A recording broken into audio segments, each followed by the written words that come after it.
Bonjour et bienvenue dans Par Intermittence, le podcast de Thalie Santé, le service de prévention et de santé au travail des industries culturelles et créatives. Pour cette 3e saison, nous avons choisi d'accompagner nos intervenants sur leur lieu de travail. Le temps d'une journée, elles et ils partagent avec nous leur parcours, leur quotidien et l'impact de leur métier sur leur santé. Dans cet épisode, nous nous sommes rendus au Festival d'Avignon pour rencontrer les intermittentes et intermittents du spectacle qui font vivre cet événement culturel incontournable.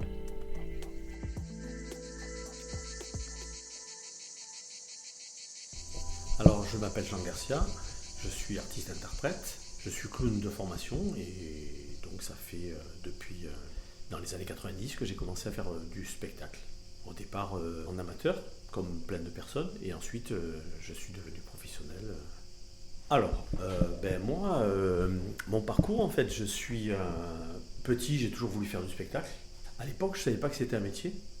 Le mercredi soir, on pouvait voir parfois la piste aux étoiles.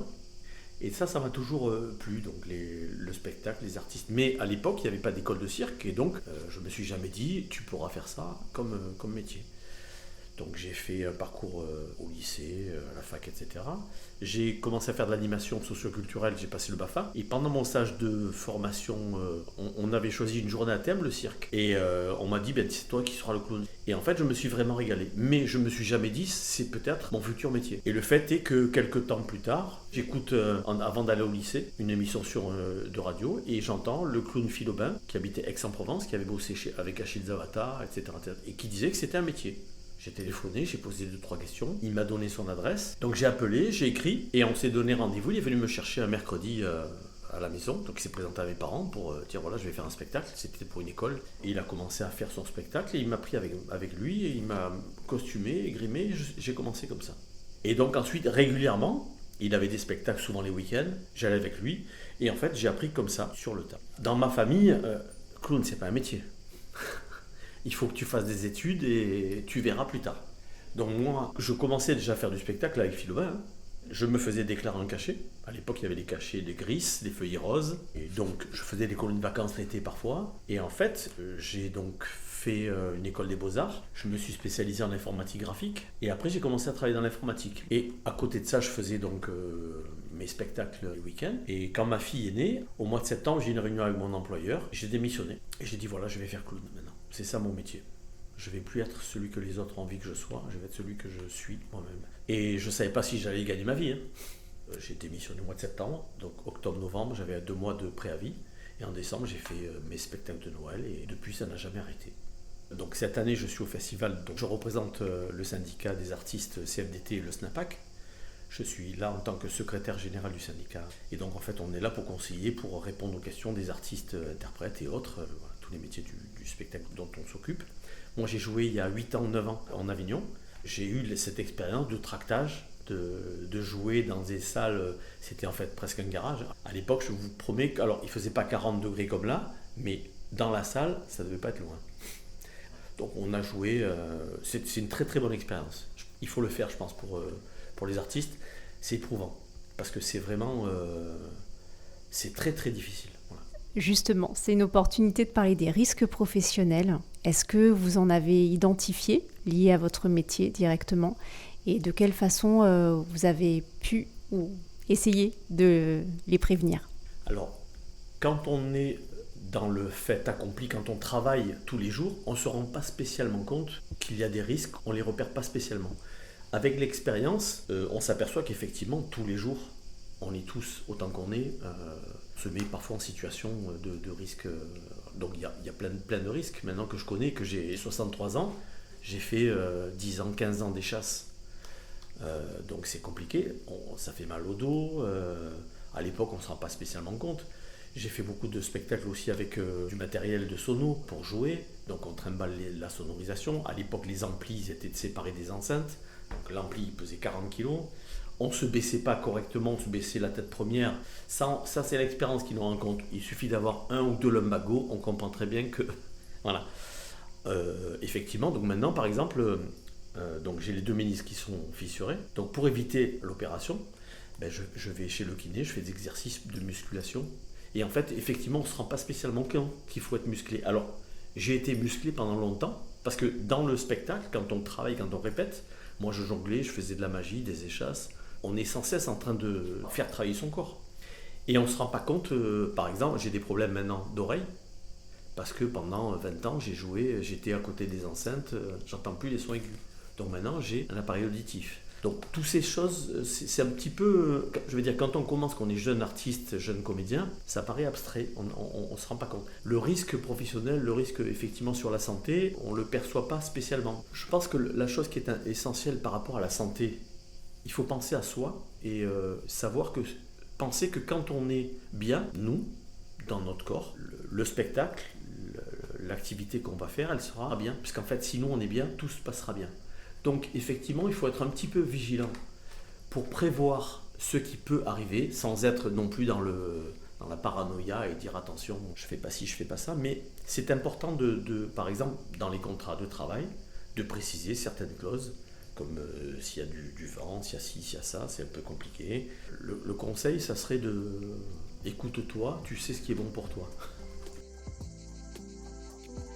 Nous échangeons ensuite avec Antoine, pianiste et compositeur, qui revient sur ses précédentes expériences au festival. Oui, il y a quelques années, je suis venu avec un spectacle d'improvisation, hein, parce que j'ai pas mal baigné dans le milieu du théâtre d'improvisation, moi-même comme comédien improvisateur de manière amateur. Et puis du coup, ayant accroché ce milieu, très vite j'y suis rentré comme pianiste, et c'est quelque chose d'assez joyeux d'improviser de la musique avec des comédiens qui sont en train de créer une histoire. Pour moi c'est assez fantastique, quoi. Ça donne une énergie de fou, et donc j'avais fait ce spectacle dans un petit théâtre, mais le format se prêtait vraiment au festival, où des gens, un public qui vient quand même chercher des choses assez joyeuses et assez dynamiques. Le théâtre d'impro offre un peu ça. Il y a peut-être aussi avec quelque chose qui relève de la communion avec le public. Le public du théâtre d'impro est très en empathie avec les comédiens qui sont en train des fois de souffrir, ou voilà, il y a une espèce de connivence entre le public et les artistes.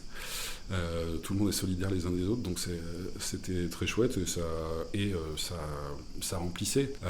Je vois que le milieu du festival off d'Avignon est quand même quelque chose d'assez difficile, avec une grosse concurrence entre des milliers techniquement de spectacles. Là je l'ai vécu comme un truc assez joyeux et facile. On était plutôt on déambulait dans la rue, on était plutôt bien accueillis, et les gens venaient au spectacle. Et je me mets dans la peau des personnes qui font ce qui pourrait d'ailleurs m'arriver bientôt, parce que j'ai un spectacle que j'aimerais bien produire à Avignon d'ici, je pense, en 2028. Tout ça se prépare, quoi. Et donc des spectacles qui sont un peu sérieux.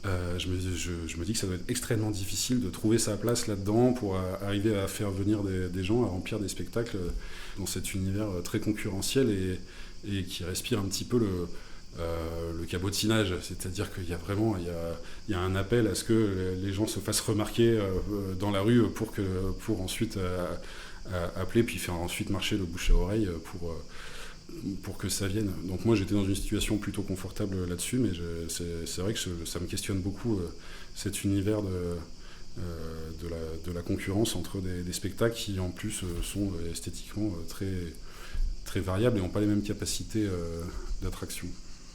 Lors de l'enregistrement, il fait presque 40 degrés à Avignon. La canicule affecte tous les festivaliers et soulève des interrogations. Pour tous les artistes, notamment ceux qui se produisent en plein air, évidemment la canicule ou les grosses chaleurs, c'est quelque chose. Donc là cette année, j'ai pas encore été confronté à des situations vraiment craignos, mais je me rappelle d'une scène l'année dernière où on joue vers 18h, donc on a le soleil qui traverse complètement la scène. On n'a aucune autre solution qu'être j'avais le soleil vraiment dans le dos, et j'étais coincé. C'était pas la période où il y avait les plus grosses chaleurs, mais c'est une souffrance, et je me dis mais quand est-ce que le concert va se finir, quoi, parce que du coup ça gâche un petit peu le plaisir, parce que a priori, le moment où on monte sur scène, il y a plein de phases dans le métier. On passe beaucoup de temps à travailler, à construire des choses sur la route, à attendre que le concert commence. Mais le moment où on est sur scène, quand même, en général, on passe un bon moment. Des fois, effectivement, là, c'est un petit peu plus compliqué. À l'inverse, il y a aussi beaucoup d'annulations en ce moment. Pareil, moi, ça m'est pas encore tombé dessus, mais j'attends de voir. Là, j'ai deux concerts la semaine prochaine. Je me pose la question. Comme j'ai pas vraiment regardé les conditions de jeu. Et nous-mêmes, je pense qu'on ne sait pas si on préfère jouer ou ne pas jouer, sachant qu'après, du coup, on a des difficultés à être payé, indemnisé quand on joue pas. Nous, on a quand même besoin de ça pour manger. Et en même temps, il y a des conditions où on ne peut pas jouer. Et puis je parle de nous, mais il y a aussi les équipes techniques qui sont à côté, qui, pareil, c'est des conditions qui ne sont pas normales. Bonjour mesdames, comment allez-vous ? Très bien. Ça va bien ? Est-ce que je peux vous parler très rapidement de ma pièce ? C'est à quelle heure ? C'est à 13h au Théâtre Pierre de Lune. On est 4 comédiens sur scène. C'est plutôt léger. Si vous avez envie de venir nous voir. Pierre de Lune, qui est Pierre un de Lune. théâtre où il y a des choses sympas. Exactement. Je le connaissais pas avant et c'est super. Moi, On regardera sur notre planning parce qu'il nous reste plus beaucoup de temps. Je comprends. Pas de Merci. soucis. Bonne journée à vous. Au revoir. Au revoir. Alors moi je m'appelle Kaina Jouve, j'ai 19 ans et je vis à Paris depuis 2 ans pour faire mes études. Donc à l'origine j'habitais dans le sud-ouest de la France à Albi. Donc depuis 2 ans maintenant je suis des études d'économie et de gestion en licence. Mais depuis que je suis petite j'avais envie de faire du théâtre et je me suis dit pourquoi pas essayer de tenter ma chance dans le milieu professionnel et dans ce milieu-là. Et donc je me suis renseignée pour pouvoir combiner une licence qui me permettait de m'assurer on va dire un métier stable et de faire en parallèle une école de théâtre pour essayer de m'améliorer dans l'acting. Et donc il y avait les cours Florent qui proposaient les cours du soir 3 fois par semaine. Et donc c'était un bon juste milieu en fait entre les deux pour moi. Quelque chose qui peut être lié aussi au théâtre et vers lequel je me suis tournée, c'est des missions d'hôtesse d'accueil dans les théâtres. Et en gros, c'est des missions ponctuelles où quelques fois dans le mois, si j'en ai envie et si j'ai le temps, on me donne une mission. Ça peut être faire le contrôle, ça peut être faire les placements dans les salles. Et en fait, ça me permet donc d'avoir du contact avec des gens. Mais si j'ai des longues missions de 3-4 heures, je peux voir les spectacles. Est-ce que tu veux travailler uniquement sur scène, au théâtre, ou est-ce que le cinéma te plairait aussi ? Moi, le cinéma, ça me plairait énormément.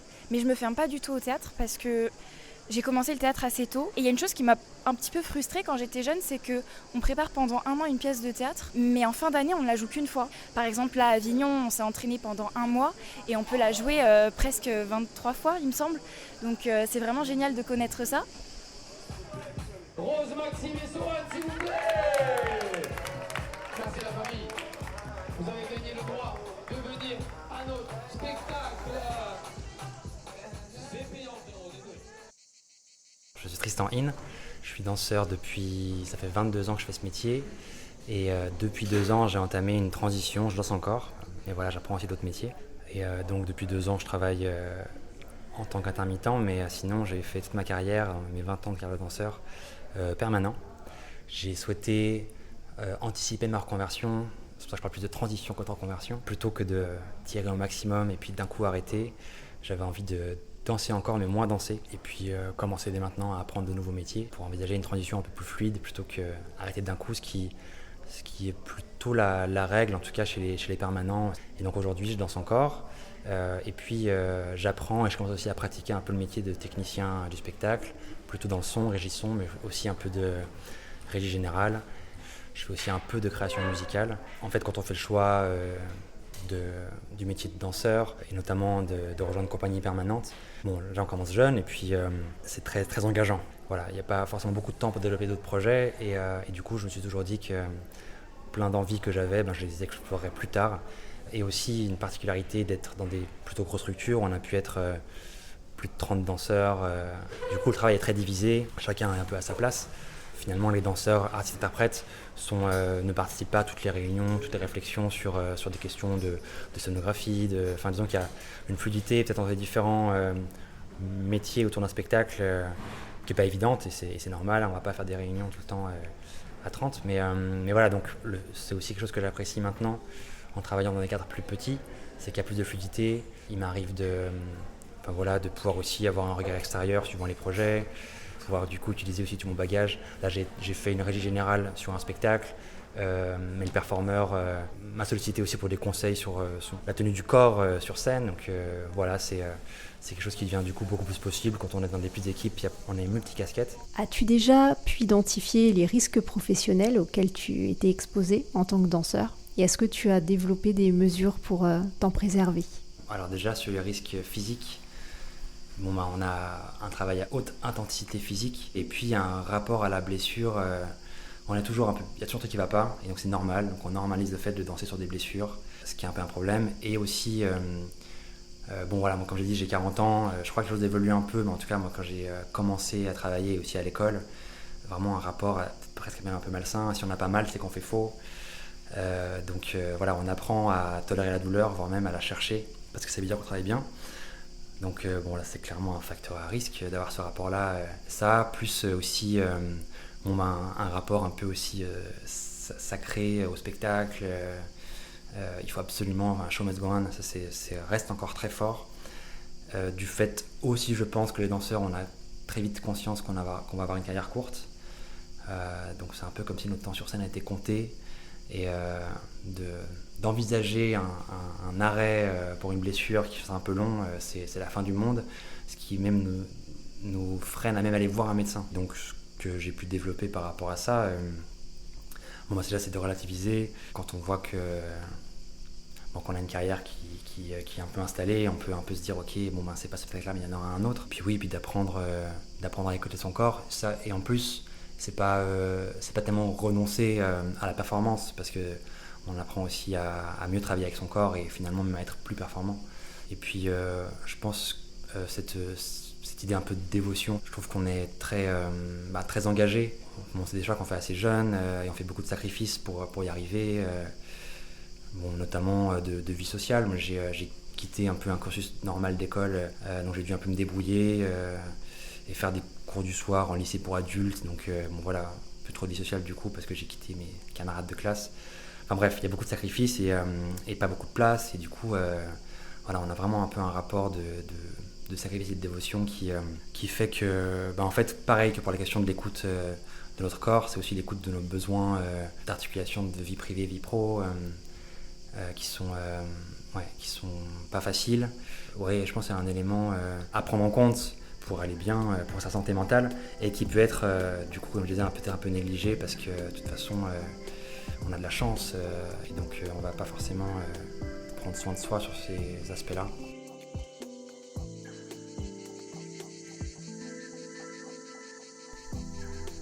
Enfin, nous rencontrons Salomé, cadreuse, membre du collectif Femmes à la caméra et secrétaire générale adjointe de la CGT Spectacle. Elle partage les raisons de sa présence au festival. Donc on est là avec une délégation de plusieurs personnes qui sont des militants, militantes. On est là pour faire de l'information, pour apporter des conseils aux personnes qui travaillent sur le festival. On participe à des tables rondes donc sur différents thèmes. Ça a été le cas. On a abordé plusieurs sujets, notamment concernant la santé mentale, qui est un sujet qui commence heureusement à intéresser beaucoup de monde, pour savoir comment on réagit et ce qu'on peut faire pour favoriser une bonne santé mentale pour les travailleuses de nos secteurs. Un sujet pour lequel on apporte beaucoup de solutions depuis plusieurs années, qui est donc la lutte contre les violences sexistes et sexuelles, et comment on peut avoir des espaces qui soient les plus safe possibles. Il y a également des sujets sur les droits des travailleuses en situation de handicap, et on fait également...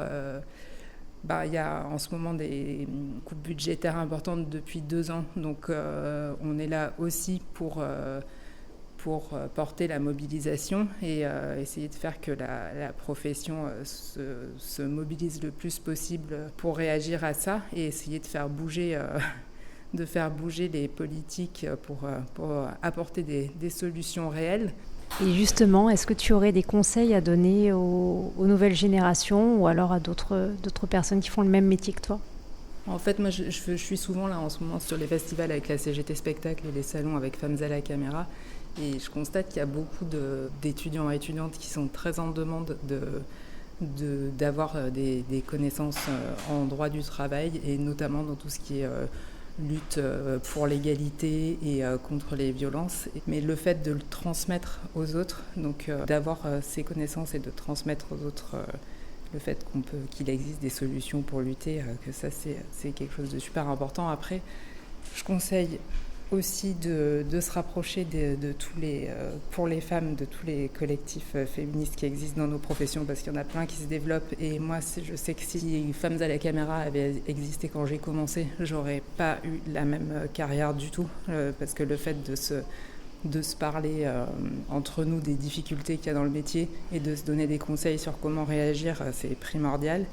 Et après, ils conseillent de se syndiquer pour pouvoir discuter entre nous également de ce qui va pas, de comment on arrange ça et de se renforcer entre nous en partageant nos expériences et les solutions qu'on imagine et puis qu'il faut développer. Merci aux intervenantes et intervenants pour leurs témoignages et à la lettre du musicien qui nous accompagne dans la réalisation de ce podcast. Retrouvez-nous prochainement pour un nouvel épisode qui s'intéressera à la santé des intermittentes et intermittents du spectacle, mais aussi des mannequins et des pigistes. Les équipes de Thalie Santé se tiennent bien évidemment à votre disposition, notamment pour un accompagnement psychologique. Rendez-vous sur thaliesanté.org et sur les réseaux sociaux pour vous informer sur la prévention et la santé au travail.